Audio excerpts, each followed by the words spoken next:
Bonjour à tous et bienvenue pour cette nouvelle vidéo. Ça sera une vidéo qui sera un petit peu particulière puisqu'il ne s'agira pas d'une vidéo, il n'y a pas de webcam, il n'y a pas d'enregistrement de jeu aujourd'hui. Ça va être en fait plutôt une vidéo avec une seule image, avec un petit texte que j'ai écrit. Alors, on va faire un disclaimer quand même. Tout d'abord, je ne prétends pas être écrivain. Je ne pense pas être écrivain. Je ne pense pas avoir le niveau d'un écrivain, d'un romancier ou d'un auteur. Cependant, voilà. Je fais du RP sur forum depuis une dizaine d'années et c'est vrai que je ne me suis jamais trop intéressé au RP dans les jeux vidéo. Alors bien sûr j'ai joué à des jeux, des RPG, j'ai fait un petit peu de RP, RP papier sur Donjons et Dragons notamment. En revanche, c'est vrai que les RP de type GTA, comme ce qui est proposé actuellement avec le RPZ, ça m'a vraiment permis de découvrir un univers auquel je ne m'étais jamais intéressé.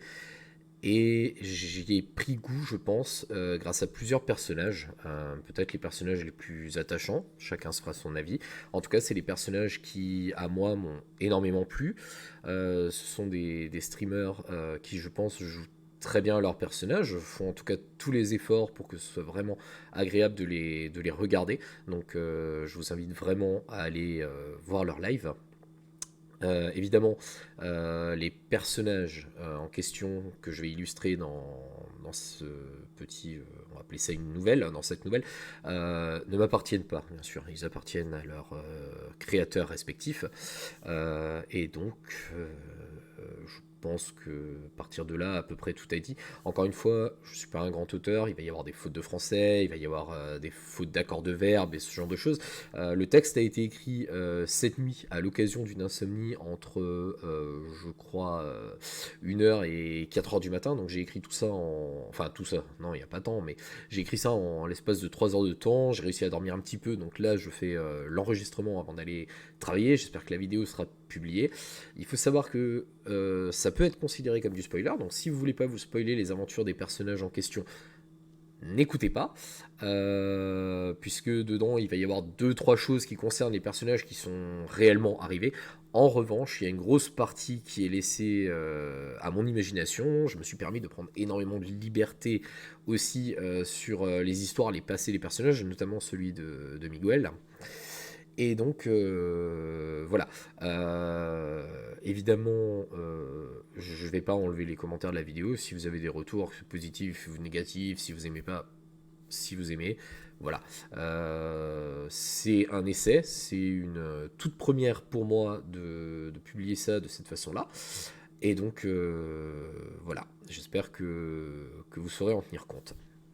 Alors, la nouvelle en question va se porter sur les personnages suivants. Donc, Kim Dwight, qui est jouée par Draconi, qui était une streameuse que je ne connaissais absolument pas avant le RPZ, que j'ai pu découvrir grâce au RPZ, et qui est à la fois une streameuse très attachante, franchement. J'ai vraiment envie de voir ses streams en dehors du RPZ, de découvrir un petit peu ce qu'elle fait en dehors.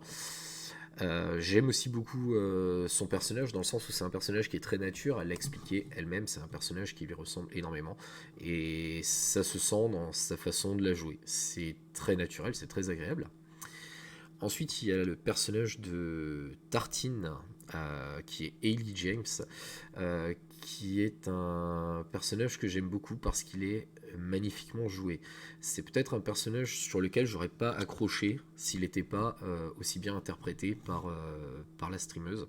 Donc voilà, c'est aussi une personne que j'attends de voir en dehors, que j'ai découvert grâce à RPZ. Il y a le personnage de Miguel Rodriguez, qui est joué par Alex Click, qui est peut-être devenu la mascotte du RPZ, qui est peut-être devenu le personnage favori de beaucoup d'entre vous.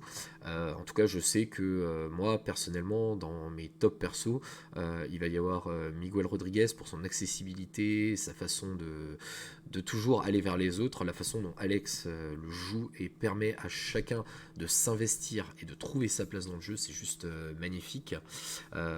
C'est voilà, si vous ne connaissez pas Alex Lee, comme moi je ne le connaissais pas avant le RPZ. Honnêtement, je pense aussi que c'est un streamer à suivre et je vais le suivre à partir de là. D'ailleurs, de mémoire, je crois que je suis abonné chez les trois. Enfin, le dernier, c'est le personnage de Johnny Money. Et là, je vais être peut-être un peu plus partial, mais j'aime vraiment les streams de Mister MV, j'aime vraiment son contenu, j'aime vraiment ce qu'il propose. Donc, l'avoir vu arriver sur RPZ en compagnie notamment de Mintos, c'était très agréable. J'ai vraiment accroché à la fois à son personnage, sa façon de le jouer. Il y a vraiment un style un petit peu blasé de la vie qui a roulé sa bosse, qui est vraiment juste génialissime. Donc voilà. Et à partir de là, eh ben, on va commencer. C'est parti. Un mariage sans accroc. Fit Kim Dwight, Hailey James, Miguel Rodriguez et Johnny Money. T'avais dit que c'était un plan sans accroc, putain. C'était un souffle presque inaudible qui venait de franchir les lèvres de Kim. Dans sa main, elle serrait et desserrait ses doigts autour des lunettes de Miguel. Son regard fixait un petit point bien précis près de l'autel, à l'endroit où une petite goutte de sang venait régulièrement chuter et agrandir une flaque rouge. Miguel avait bien fait les choses. En quelques jours seulement, il savait organiser les choses, quelles qu'elles furent, en un temps record et avec une application surprenante. Lui avait-elle dit un jour qu'elle appréciait cela ? Elle n'arrivait pas à s'en souvenir. Et alors que la question taraudait son esprit, elle sentit les lunettes craquer un peu entre ses doigts. Immédiatement, elle relâcha son emprise, fixant les lunettes ensanglantées dans sa main rougie par le sang, elle aussi. Un sourire passa sur son visage alors qu'elle se remémorait la veille, quand Miguel lui annonçait avec son enthousiasme habituel que tout était prêt. Lui annonçait que ça va être un mariage sans accroc. Kim se répéta encore cette phrase, toujours presque sans son, comme si cela pouvait changer ce qui était arrivé. Miguel avait trouvé une petite église aux extérieurs de la ville, mais elle ne devait pas s'inquiéter, il y aurait de la place pour tous les invités. Pour s'assurer les services du pasteur William Morgan, une donation à sa paroisse avait été assurée. De son côté, la mariée n'avait pas été en reste. Trouver sa robe avait ressemblé davantage à un parcours du combattant qu'à une partie de plaisir. Ellie avait beaucoup de talent. En plus d'être une tireuse à droite, elle pouvait se vanter sans mentir d'être la meilleure pilote des Vagos. Malheureusement, pour choisir une robe, elle n'avait pas été d'un grand secours. Le secours était venu de Lorenza Blake, une chanteuse et danseuse talentueuse signée par Vacos Records quelques jours plus tôt. Kim avait concédé de porter une robe, mais son choix ne s'était pas porté sur une robe de mariée habituelle. Pas question d'un blanc pur à brûler la rétine des invités.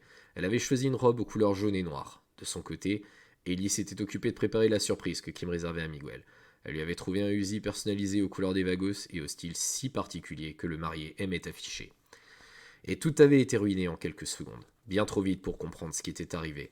Le résultat demeurait. De nombreux invités gisaient au sol, blessés par les tirs des intrus. Ceux qu'ils pouvaient avaient quitté l'église pour se faire soigner ou rentrer chez eux pour les plus chanceux. Kim avait eu la chance de passer entre les balles, tout comme Johnny. Ellie avait été blessée au bras gauche, rien qu'une égratignure, affirmait-elle, à qui lui demandait comment elle allait. La police et le LSMS arrivent, informa Johnny qui se tenait près de la porte. Kim se contenta d'acquiescer discrètement de la tête. Son cerveau n'arrivait pas encore à procéder toutes les informations de ces 10 dernières minutes. Le bruit des sirènes gagnait en amplitude, résonnant dans l'église, avant que deux voix féminines ne s'écrièrent en chœur « NCIS », tout le monde les mains en l'air. La tête de Miguel lui faisait un mal fou. Ses pires gueules de bois ne s'étaient jamais approchées de la douleur qu'il ressentait. Ses yeux s'ouvraient et se fermaient rapidement pour mieux s'adapter à la lumière de la pièce dans laquelle il se trouvait. La lumière vive des néons blancs se reflétait sur les murs blancs, accentuant encore la migraine du second des Vagos. En balayant la pièce du regard, Miguel parvint à identifier le bruit régulier qui résonnait sans cesse dans sa tête.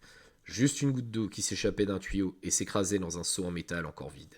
Sur sa joue droite, il sentait couler son sang depuis la blessure qui lui avait été infligée lorsqu'il avait été assommé dans l'église. Se remémorant sa blessure, les images du mariage lui revinrent à l'esprit. Le pasteur venait de finir son sermon. Il s'apprêtait à embrasser Kim quand la porte avait été enfoncée. Puis il y avait eu des tirs, des cris, du sang et un coup violent qui s'était écrasé sur sa tête. Miguel testa la solidité des menottes et de la chaise sur laquelle il était assis, mais son expérience lui permit de conclure qu'il n'y avait aucun espoir à fonder de ce côté-là. Il continua d'observer la pièce, se concentrant autant que son état lui permettait alors que le sang pulsait dans sa tête, semblant faire résonner son cœur dans ses tympans. Sa condition physique n'était pas seule responsable de son manque de concentration. Il pensait à Kim, à Ellie, au boss, à tous ceux qui avaient été présents pendant le mariage. Il pouvait être un homme dur, menaçant. Il n'hésitait pas à arrondir les angles avec le bon pot de vin au bon moment. Il gardait pourtant un cœur en or. Protecteur, aimant. Des mots qu'on utilisait trop rarement pour parler de lui. Il ne pouvait se permettre trop souvent d'exprimer ce pan de sa personnalité. Il ne pouvait se permettre de fragiliser son image forte et menaçante. J'espère que tu es bien à ton aise, Michel. La porte venait de s'ouvrir et l'homme qui avait parlé vint s'asseoir face au Vagos. Il était déjà dit, Rana. C'est Miguel. Toujours avec ton accent ridicule. J'aurais cru qu'avec le temps tu aurais fini par le perdre. Qu'est-ce que tu veux demanda Miguel en essayant d'imaginer ce que pourrait être la réponse de son vis-à-vis. Leur histoire remontait à 2 années plus tôt. Rana, de son vrai nom Frédéric Racia, avait quitté la France pour venir s'installer à Los Santos. Ça faisait 3 ou 4 jours qu'il habitait dans la ville lorsqu'il était tombé, littéralement, sur le chemin de Miguel, à la faveur d'une ceinture oubliée. Le courant était bien passé entre eux. Miguel avait fondé des espoirs sur le français qui semblait avoir toutes les qualités pour se faire une place en or parmi les Vagos. Les choses s'étaient gâtées il y a 1 an et demi lorsque le français refusa d'écouter le boss Lenny et conduisit une transaction d'armes avec un autre gang. L'échange dérapa, la police vint intervenir. Lenny et Miguel tentèrent tant bien que mal d'arranger la situation, mais plusieurs Vagos furent tués ou envoyés en prison ce jour-là. Rana parvint à s'en sortir, mais il fut exclu des camps des Vagos, avec ordre de quitter la ville et de ne jamais y revenir sous peine d'être tué sans sommation. Je t'avais dit que je vous tuerais, Lenny, toi et tous les Vagos. Aujourd'hui, c'était juste l'échauffement. Je te promets une chose, Miguel. Tu ne mourras pas avant que tous les Vagos soient morts. Tu seras le dernier de ton petit gang pathétique. Miguel avait eu la tâche de raccompagner le français jusqu'à l'aéroport pour le faire prendre son avion, et ça avait été les derniers mots de Rana pour le Vagos. Miguel les avait tant entendus qu'il n'y avait même pas vraiment prêté attention. C'était toujours une promesse en l'air. Enfin, ça l'avait toujours été. Jusqu'à aujourd'hui. N'espère pas t'échapper d'ici. J'ai appris de toi. Je sais comment tu penses. Je sais comment tes petits potes en jaune pensent. Je sais qu'ils viendront pas, même s'ils savaient où tu étais. Peut-être qu'ils l'auraient fait sous les ordres de Lenny ou les tiens, mais Lenny... Je suis désolé, Miguel. Je te présente toutes mes condoléances. Rana éclata de rire en terminant sa phrase, mais il s'interrompit quand la porte s'ouvrit. Chef, il y a une femme qui demande à vous parler. Une femme? Qu'est-ce qu'elle veut? Tu lui as demandé son nom? Oui, elle a dit qu'elle s'appelle Kim et elle veut négocier la libération de Miguel. Cette fois, ce fut au tour de Miguel d'éclater de rire. Un rire bruyant, sans retenue, provocateur. Le français le fit taire d'un coup de poing dans le nez du Vagos. Malgré le craquement d'os, malgré le sang qui coulait et la douleur, Miguel continua de rire, plus fort encore. Je peux savoir ce qui te fait rire? Interrogea le français en lui lançant un regard furieux. Vous êtes foutu? Vous feriez mieux de vous rendre, para. Peut-être elle vous laissera la vie sauve. Et Miguel continua de rire, alors que les 2 hommes quittaient la pièce, le laissant seul.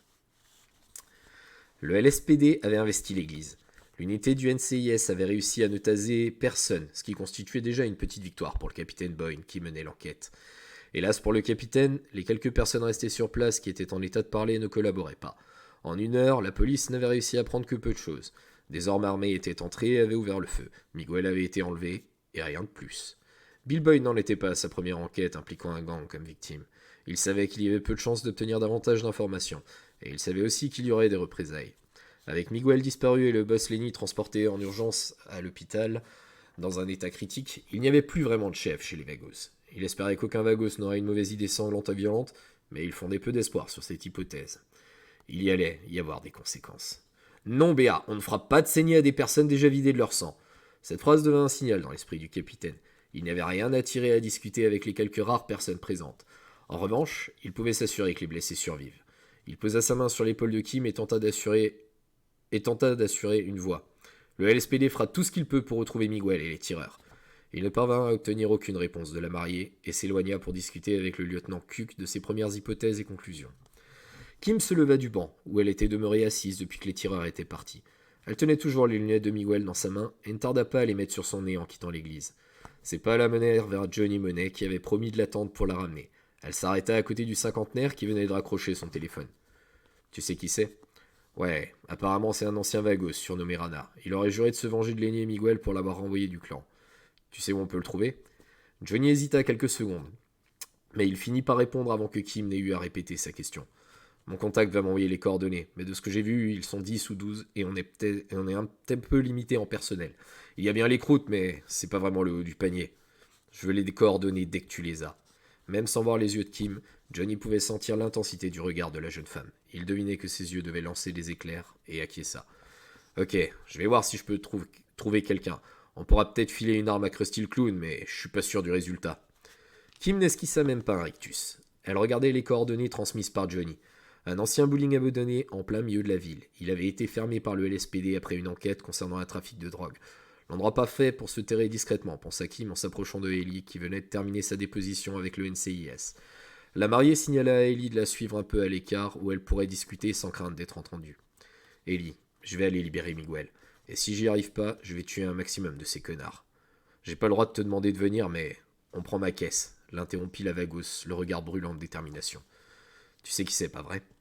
Le jour où Rana a merdé, j'ai failli mourir. C'est Miguel qui m'a sauvé.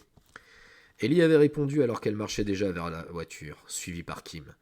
Johnny a dit qu'ils sont 10 ou 12. Il nous faudra de la puissance de feu. J'ai tout ce qu'il faut chez moi. Merci, Ellie. La vagueuse garda le silence et s'installa au volant de sa voiture. Son premier réflexe fut de visser sa casquette sur sa tête. Elle avait concédé de ne pas la porter au mariage, mais elle n'avait jamais été bien loin. Avant que Kim ne s'assied à son tour, Johnny était venu à sa hauteur. Vous allez pas faire ce que je pense? Le regard de Kim fut la seule raison dont il avait besoin. Ça sent le plan Hugues, votre truc. Johnny réfléchit quelques secondes avant de reprendre. Un plan Hugues sans papa Johnny, c'est pas vraiment un plan Hugues. Sa phrase terminée, les portières se refermaient sur Kim et Johnny. Ellie ne perdit pas une seconde pour faire crier les pneus sur l'asphalte, ignorant les regards des policiers dans son rétroviseur. Kim se tenait seule devant l'entrée du bowling. Elle avait toqué et attendait désormais le voir le responsable de toute cette mascarade. Son larbin qui avait ouvert la porte s'était voulu extrêmement coopératif quand elle avait dit qu'elle n'hésiterait pas à lui arracher ses parties intimes avec les dents. Des sentiments étranges l'envahissaient de toutes parts. Il y avait de la peur. Il aurait fallu qu'elle soit folle pour ne pas ressentir de la peur. Mais elle avait accepté de marier Miguel. N'était-ce pas finalement un premier pas vers la folie? Elle ressentait également de l'appréhension. Comment savoir ce qui allait arriver? Y aurait-il réellement une discussion ou les balles allaient-elles siffler avant même qu'on lui parlât?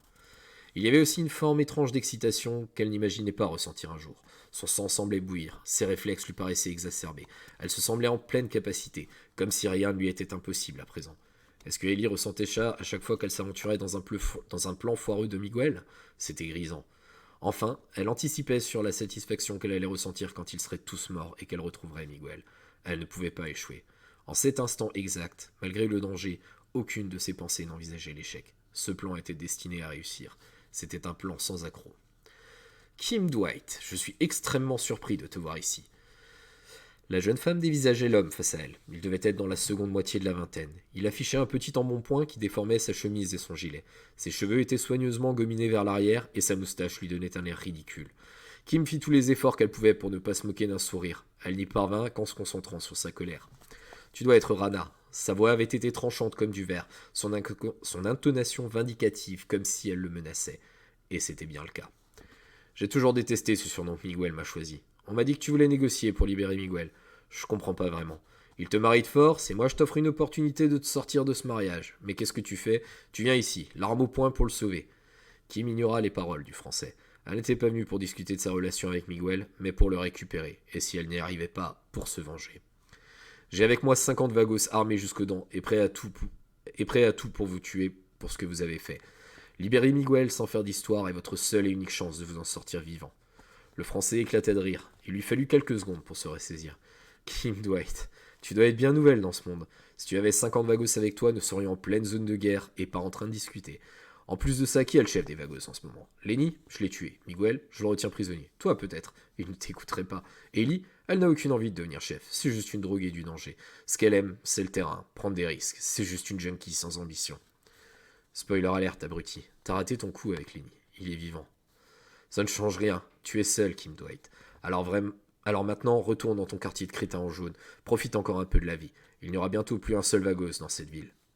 D'accord, répondit Kim avec nonchalance tout en haussant les épaules. Avant de partir, j'aimerais simplement préciser une petite chose. Tu as raison sur Ellie. C'est une junkie shootée à l'adrénaline. Mais c'est pas n'importe quelle junkie d'action. Parce que Ellie, elle a un bazooka. La Vagos était aussi une véritable professionnelle. Kim avait à peine prononcé le signal qu'elle tirait avec le RPG qui pesait lourdement sur son épaule. La grande porte servant aux livraisons explosa dans un fracas assourdissant. Le Français en sursauta alors que Kim envoya son genou dans son entrejambe, lui arrachant un couinement ridicule de douleur et le faisant s'effondrer au sol. Elle voulait venir armée, mais sans surprise elle avait été fouillée. Ce fiel expérience de Hailey avait été le bon pari. Elle connaissait parfaitement les codes de ce genre de moment si inhabituel à Kim. Johnny arriva à ce moment-là dans une voiture des Vagos, un genre de grand Hummer aux airs indestructibles, et la jeune femme ne tarda pas pour aller s'abriter derrière le véhicule où Johnny se trouvait déjà. Putain, j'aurais peut-être dû dire oui à Miguel quand il avait son offre 2 RPG pour le prix d'un, souffla Johnny dans un trait d'humour visant à se donner du courage. Ah, tu sais, je crois qu'il a cette offre presque en continu. Kim souriait tout en récupérant l'AK-47 sur le siège arrière. Elle se sentait incroyablement bien. L'adrénaline avait balayé toute anxiété, toute crainte. Elle enfila rapidement son gilet pare-balles, inspira profondément. Il n'y avait plus que l'excitation du moment qui grondait en elle. Elle fut la première à commencer à tirer sur les hommes dans le bâtiment, tout en restant autant que possible à couvert derrière le véhicule. Johnny tirait lui aussi. Les petites frappes engagées par Anna répliquaient sans grande réussite. Kim attrapa son téléphone et envoya le SMS qu'elle avait déjà préparé pour Ellie. Cavalerie. Quelques secondes plus tard, une voiture de sport fonça droit sur l'ouverture nouvellement créée, se dirigeant sur les criminels. La voiture ne ralentit pas, s'enfonçant dans le bâtiment malgré les tirs nourris qui la transperçaient de toutes parts. Deux malheureux n'eurent pas le temps de fuir le large couloir prévu pour les livraisons et passèrent sous les roues de la voiture avant que sa course ne fût finalement stoppée par les tirs. Le capot fumait, des petits jets de vapeur s'échappaient, des innombrables trous provoqués par les tirs. Profitant de cette diversion, Kim et Johnny s'étaient avancés vers le bâtiment. Ils étaient désormais devant la porte principale. Ils avaient réussi à neutraliser deux hommes, trop occupés à tirer sur le véhicule pour se soucier d'eux.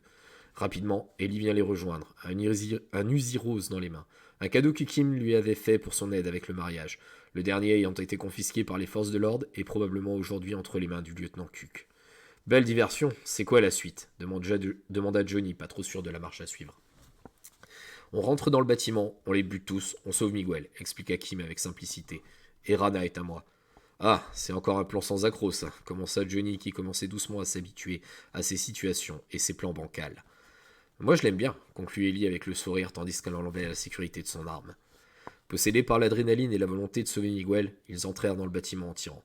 Peut-être étaient-ils portés par la précision d'Apollon, protégés par l'égide d'Athéna, ou même accompagnés par Arès lui-même, mais les trois compagnons avancèrent avec une violence rare. Chaque balle semblait toucher une cible, alors que les criminels tiraient avec la précision de Stormtroopers. Bientôt, les tirs cessèrent, mais il n'y avait aucun signe du français. Miguel, quant à lui, avait pu observer la scène depuis le bureau du manager où il avait été emmené.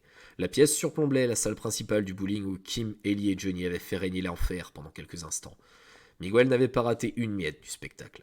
Kim entra la première dans le bureau du manager, son arme levée vers l'homme à côté de son mari. C'était plus un garçon, il devait avoir 17, peut-être 18 ans. Il levait ses mains, son arme posée sur ce qui avait été le bureau du manager quand le bowling fonctionnait. Non, non, tire pas, chérie, c'est une nouvelle recrue des Vagos. Comment ça, une nouvelle recrue des Vagos? Si, il est sourd, pero il veut pas mourir. Et il a discuté avec lui, et il pense que c'est une bonne recrue. Kim leva les yeux au ciel, tandis que Johnny récupérait l'arme sur le bureau et que Ellie éclatait les menottes au poignet de Miguel en tirant dessus, à défaut de clé. Tu l'as baratiné pour le recruter, pas vrai demanda Kim qui n'en revenait pas. Si, peut-être, il est baratiné. C'est un peu vrai. Leur discussion s'interrompit sur un coup de feu qui venait de retentir dans leur dos. Le jeune homme derrière Miguel tomba au sol, son front marqué d'un impact de balle. Les Vagos, vous êtes tous de misérables connards. Je vais vous tuer jusqu'au dernier. Emporté par la fureur, le Français n'avait pas fui comme la raison lui dictait de le faire. Il tenta de tirer à nouveau, mais il y fut plus rapide. Son Uzi vida son chargeur avec une précision redoutable, détruisant le genou du Français, sectionnant sa jambe. Le Français hurlait de douleur, se tordant, son visage affichant des rictus douloureux, alors que Kim ramassait son arme, au cas où il aurait eu une dernière mauvaise idée. Ellie y était connu plus précise, murmura Miguel. Kim a dit qu'il était à elle. Ah, si, donc toi pas raté tes tirs, c'est ça? Tu veux parler du concours de tir des Vagos le mois dernier? Je suis sûr que tu as triché. Dites, je veux pas faire le rabat-joie, mais entre l'explosion, la voiture dans le mur et les tirs, ça risque de finir par se voir. La police risque bien de se dire que c'est le bordel ici. Fallait peut-être songer à partir. Tous hochèrent la tête à la remarque de Johnny.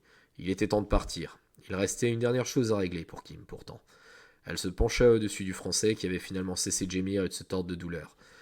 La douleur était bien présente dans le corps du Français. Son cerveau s'en défendait en lui masquant la vérité, en lui cachant la situation, et il s'écria, comme s'il était en position de le faire, « Je vais te buter, Kim Dwight, je vais tous vous buter !» Putain, tu sais vraiment pas quand t'as arrêté, toi, souffla Kim en le regardant. T'es qu'une salope, renchérit le Français dans un crachat sanglant. Chérie, tu veux qu'il ait tout? Non, il est à moi, répondit Kim en levant son arme vers la tête du Français. Et pour information, c'est Kim Rodriguez, pauvre con. Son doigt pressant la détente du fusil d'assaut, elle vida les 11 balles qui restaient dans le chargeur dans la tête du Français. Miguel, de son côté, venait de mettre un coup de coude à Ellie en lui murmurant « Toi, entendu? Elle a dit Kim Rodriguez ?» Il avait un sourire heureux sur le visage alors qu'il quittait le bâtiment, passant entre les corps et près de la voiture encastrée dans le mur. « Ah, si, il y a une question. Qui conduisait la voiture ?»« Kiwi, répondit Ellie. Kiwi, tu veux dire Montoya. Ellie secouait la tête en récupérant le poulet sur le siège avant de la voiture, véritable miraculé de la dévastation qu'elle avait subie. Elle le gardait entre ses bras, bien sagement. Il a tenu à participer à ton sauvetage pendant que Montoya se fait soigner à l'hôpital, précisa Ellie. Mais, il n'y avait pas à savoir. Ils rejoignirent le véhicule utilisé par Johnny et s'y installèrent. Sans surprise, Ellie s'installa au volant, Johnny à côté d'elle et les deux mariés à l'arrière du véhicule. Ceinture s'écrièrent les trois vagos sans cœur. Ah oui, ceinture, je l'oublie toujours, commenta Johnny en s'attachant. Ellie les ramenait au quartier des vagos alors que Miguel regardait Kim plus amoureusement que jamais. Tu sais, chérie, c'était pas un mariage sans accroc. Ah, t'inquiète, j'ai l'habitude avec toi. Si, pero mes plans sans accroc sont pas toujours sans accroc. Mais là, il y croit quand même qu'il y en ait plein le cul. Si, il y en a plein le cul. Je suis un peu burn-out, j'ai besoin de vacances. Moi aussi, je pourrais faire avec des vacances. Si, des vacances, c'est une bonne idée. Une lune de miel dans un endroit tranquille. Promets-moi juste une chose, Miguel. Si, tout ce que tu veux, chérie. Promets-moi que ça ne sera pas une lune de miel sans accroc. Alors, si vous avez réussi à survivre jusque-là, déjà, je vous remercie. J'espère que cette petite nouvelle aura pu vous plaire, aura pu peut-être vous donner envie d'aller voir les streams de ces streamers.